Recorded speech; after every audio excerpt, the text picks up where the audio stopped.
Hello, welcome to episode 55 of the Dodgeball Marketing Podcast, your favorite podcast about marketing and dodgeballs. That's right. Not about We're dodgeballs. actually number one in iTunes on dodgeball themed marketing podcasts. Yeah. Did you know that? That's right. That's right. So thanks to everybody for making us number one in that.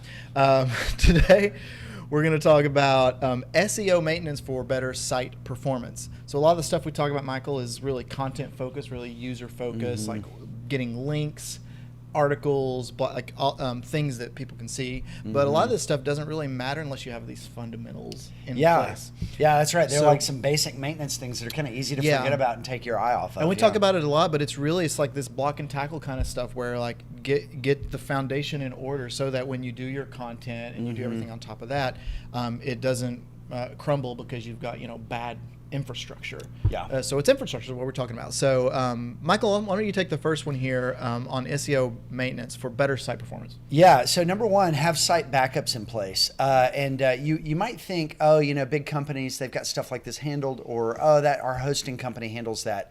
Well, here's a question. If you're like a chief marketing officer or a marketing manager and the website falls under your management, do you know how your websites are backed up? Is it your hosting company? Is it a webmaster? Is it somebody internal?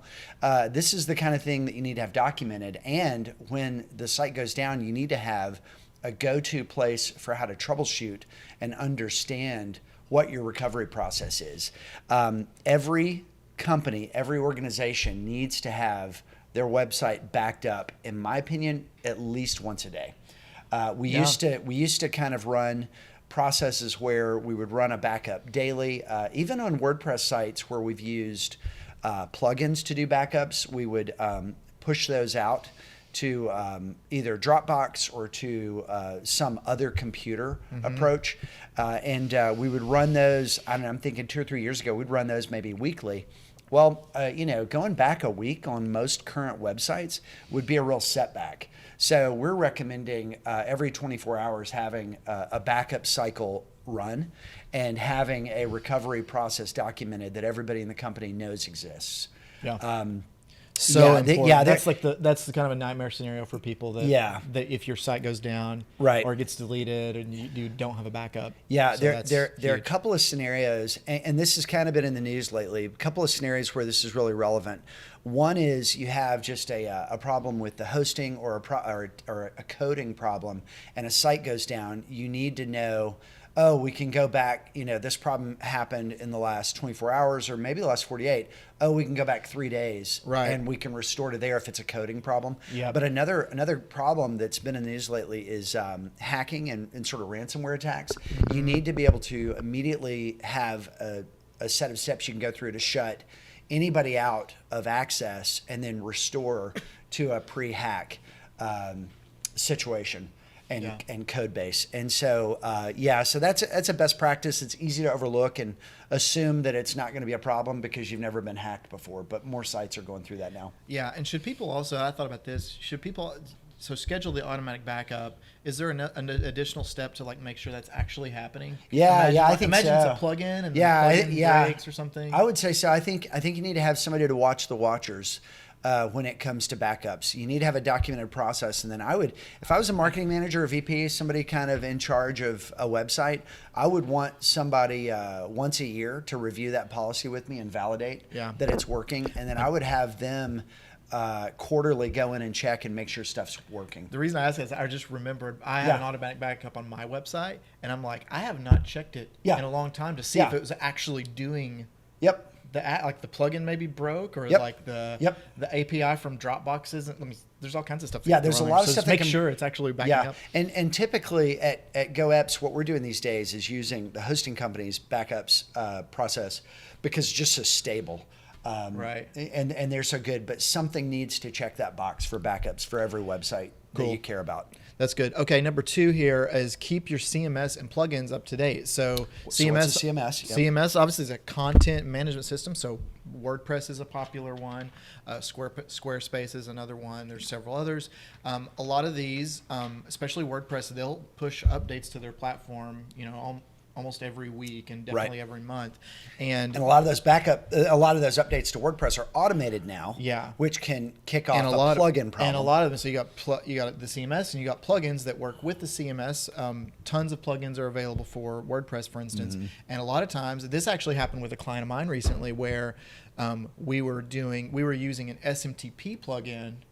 You know this because you were around my desk when I was like pulling my hair out. Yeah. But they get probably 10 to 15 lead notifications that we generate a day, and they stopped getting lead notifications. We couldn't figure out what was going wrong. Well, the SMTP plugin, which is a little plugin that uses a mail server to push the lead notifications to the client, it hadn't been updated. And so we went round and round and round to see what was going on. And finally I went into the plugin section and it had not been updated. Well, sure enough, updated the plugin.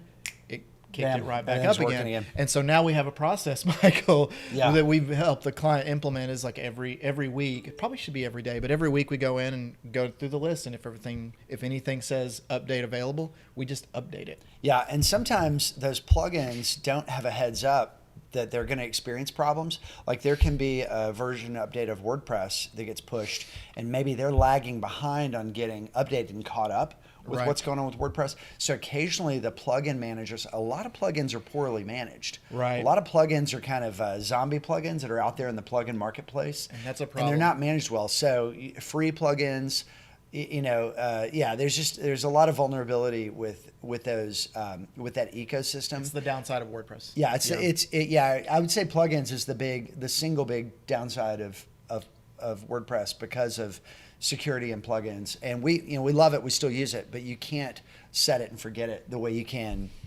a more closed system. Yeah. Okay. Cool. Yeah, I'll take our next topic. Implement Google Search Console. We've talked about Search Console a number of times, but we just kind of think this rounds out the maintenance category. Search Console is different than Google Analytics. Google Search Console is a set of tools that they've really expanded lately. So on the left sidebar in Search Console, you've got overview, performance, URL inspection, coverage, sitemaps, removals, page experience, a big one, core web vitals, mobile usability, AMP, breadcrumbs, logos, and site links, search box. So they've got a bunch of stuff that is basically helping you understand how Google is using and connecting with your website better. So things that they know it would be helpful for webmasters or website owners to just be able to see, okay, what is Google seeing? They've kind of opened up a window to see that. So back in the day, when we built a new website, we would just have to go do a Google search for submit URL to Google. And basically you could drop the URL into a one field form page on Google and submit it. And they'd say, thank you, we'll take that under advisement. We're not going to tell you anything. And you would hope that they would go get that website and put it in their index or refresh. But with Search Console, you can actually see yes, we see this page. This is in our index. With Search Console, they finally kind of opened up a real tool set for seeing what they see. And so it's really helpful that way. This is something that is totally separate from Google Analytics, but it's got some pieces that carry over. And so if you're running a website, this is the kind of thing you want to get implemented and keep an eye on and understand and use. And for a lot of websites that are not major high traffic websites, it can get, I wouldn't say frustrating, but you can go in and see that there are a lot of areas that are not built out yet for your website because they don't have enough data. Mm-hmm. That just means you're below that data threshold. And so if over time you surpass that threshold, you'll have that data. But I would say don't go into Search Console and say, oh, there's nothing here for me. There are going to be some things that are going to be there for everybody. But for some items, you won't get any value out of it right off the bat. So just don't be worried about that. Do implement it and keep it as part of your tool set. Good. Number 4 here is connect your email to Google Analytics. Yeah. Almost every email platform out there, from MailChimp to Constant Contact to all the other ones, have a link to Google Analytics. And this is really cool because when you start really doing some good measurement in Google Analytics and you have goals set up and you have all this stuff, you want to really see exactly where your good traffic's coming from, like what kind of traffic resulted in phone calls and form submissions, etc. Well, if you link it to email, your email system, you link Google Analytics to your email system, you're going to get exactly which campaign that came from. So when you name your campaign inside of MailChimp, you're going to get that same campaign showing up inside of Google Analytics. You're going to see a lot of times which I don't know if this is actually true, but like what the content, like which button they click to make it to your website. So you're going to get that kind of granular data, which you don't always get if it's not linked up. It might even get caught up in like direct traffic if it doesn't know, if it's not really sensing that's from email. So it really gives you a clean look at how your email is performing. And you can only really get that if you've got that direct link between your email and your Google Analytics. So it's really easy to do.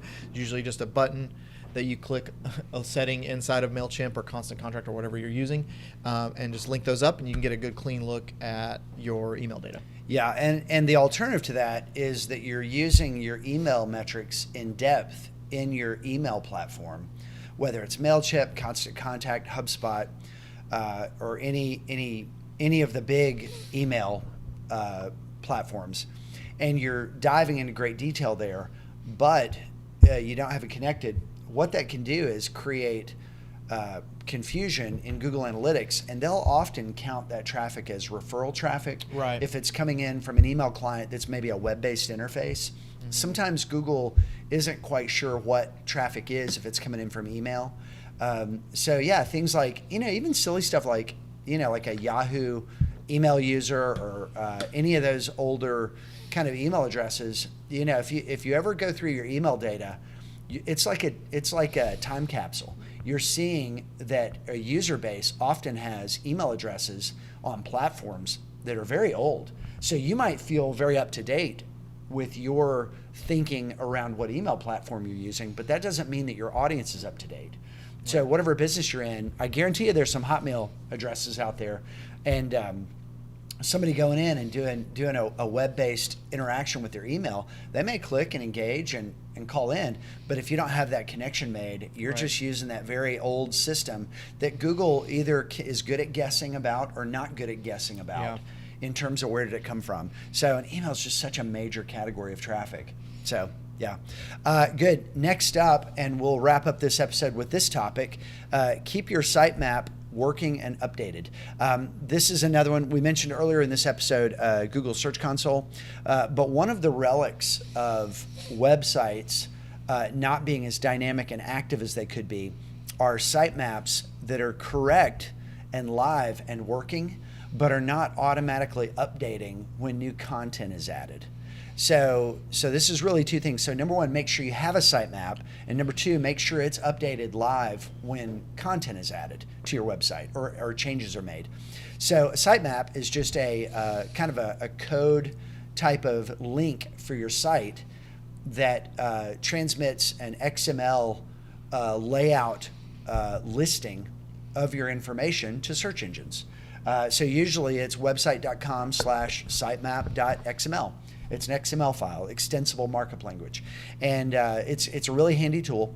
And so a lot of times when a website shop is setting up your website, they'll have a sitemap live, but maybe they haven't done the additional work either with using a contemporary CMS or something that does this for you automatically, but sometimes they haven't done the work of making sure that that sitemap is updating when new content is updated.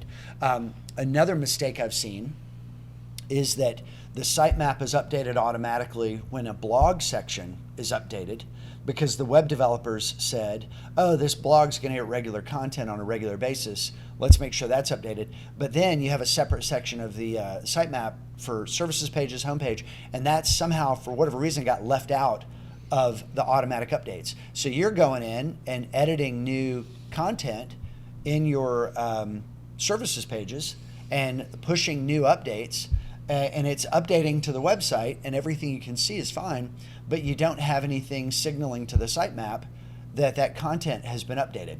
And that's weird. But yeah, sitemaps are like a good little handoff for search engines to know the freshness and the relevance, not the relevance, but the freshness and the recency of those pages. So kind of auditing that stuff and asking those questions of your web dev shop is a good way to go. It's not a huge problem, but it's something where if you have a little problem like that hanging out in a website that's maybe 2 or 3 years old, it can really hamper the traction in search engines. And it's just one of those things like, how are you ever going to find that needle in a haystack of a problem? Well, you just have to ask your web developer. So yeah, so that's it. That wraps up our episode. So this has been SEO maintenance for better site performance, and hope this has been helpful. Follow us and subscribe, especially on YouTube. We'd love for folks to subscribe and follow us and stay up to date with new episodes and clips, and drop your questions in the comments. And that's it. Everybody have a great day. Thanks. Later.